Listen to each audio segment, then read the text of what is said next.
Declaration of Independence in Congress, July 4th, 1776.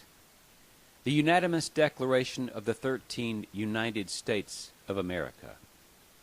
When in the course of human events it becomes necessary for one people to dissolve the political bands which connect them with another, and assume among the powers of the earth the separate and equal station to which the laws of nature and of nature's God entitle them, a decent respect of the opinions of mankind requires that they should declare the causes which impel them to separation.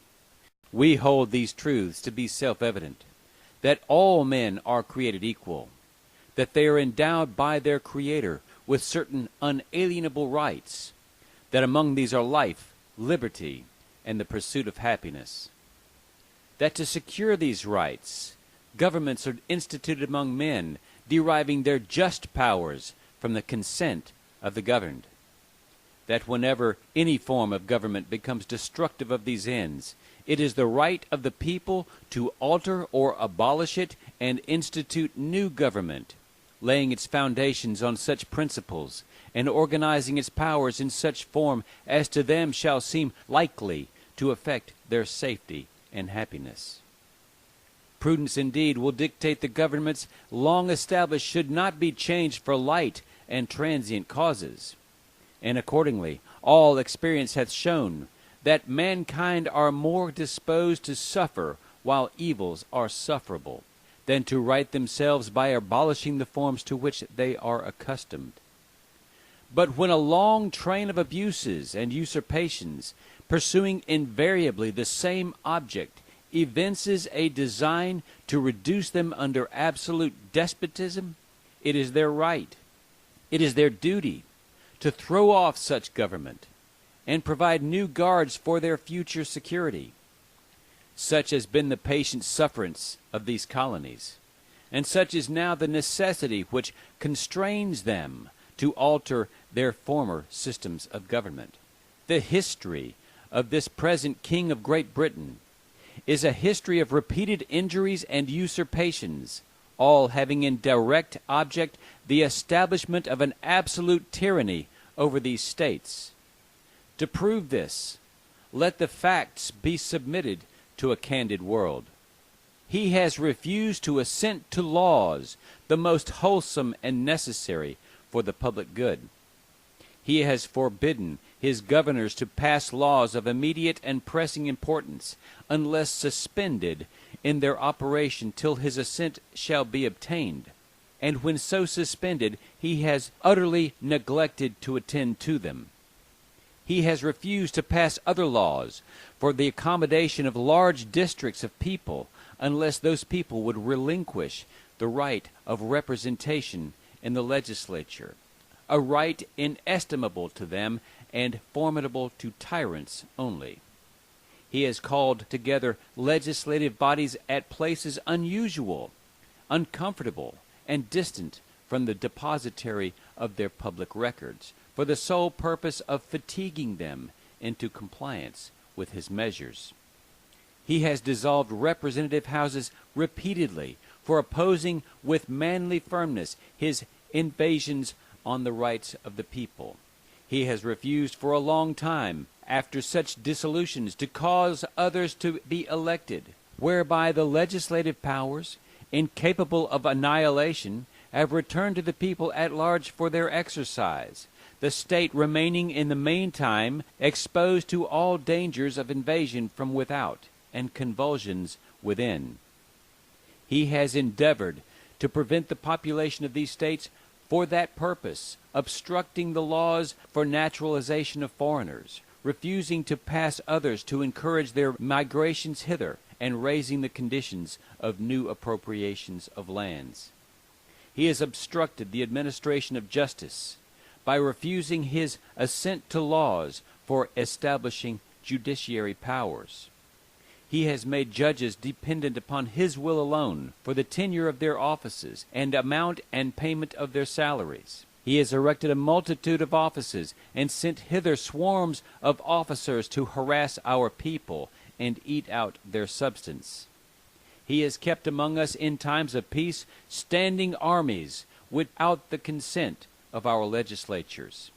He has effected to render the military independent of and superior to the civil power. He has combined with others to subject us to a jurisdiction foreign to our Constitution and unacknowledged by our laws, giving his assent to their acts of pretended legislation, for quartering large bodies of armed troops among us, for protecting them by a mock trial from punishment for any murders which they should commit on the inhabitants of these states, for cutting off trade with all parts of the world, for imposing taxes on us without our consent, for depriving us in many cases of the benefits of trial by jury, for transporting us beyond the seas to be tried for pretended offenses, for abolishing the free system of English laws in the neighboring province, establishing therein an arbitrary government, and enlarging its boundaries so as to render it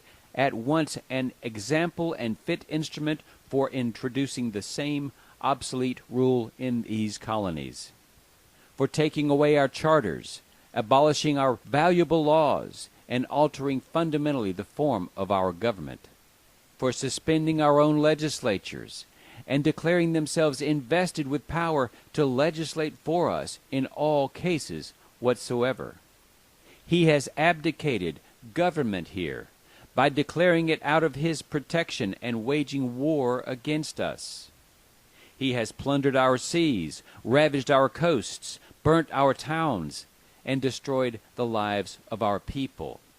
He is at this time transporting large armies of foreign mercenaries to complete the works of death, desolation, and tyranny, already begun with circumstances of cruelty and perfidy, scarcely paralleled in the most barbarous ages, and totally unworthy of the head of a civilized nation.